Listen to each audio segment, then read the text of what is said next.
ეს არ არის მარტივი საკითხი. ბევრ ქვეყანაში პროსტიტუცია ლეგალიზებულია.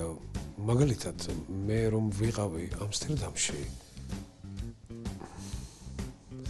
ოფიციალური ვიზიტით. მოგაცრავად. ლეგალური, ანუ უფასო რო იყოს, ხო? რა არის, იცი?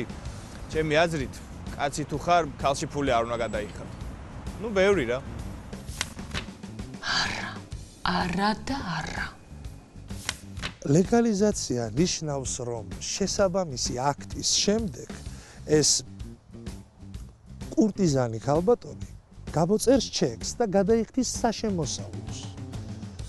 საწავა ეს თანხა ბიუჯეტში, მთავრობაში და შესაბამისად კულტურა უფრო მეტად დაფინანსდება. აუ იმ ფილმში რა Pretty Woman, აი ისა უნდა იყოს. კი არ უნდა იმალებოდნენ, ქუჩაში უნდა დადგნენ მაღალყელიანი ჩექმებით, ქუჩებსაც გაალამაზებენ და მერე გათხოვდებიან.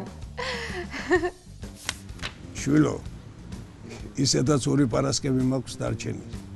რას მეკითხები? გული გინდა გამისკდეს? ხელში გინდა ვინმე ჩავაგდე? დამანებეთ რა თან. აი ამსტერდამში როგორც არის რა. მაგრამ როგორ არის? ვაფშე აღარ მახსოვს. შენ რა უნდა გახსოვდეს ვაფშე? ეგ არ მკითხოთ რა. ჩვენი ოჯახის ტრაგედია.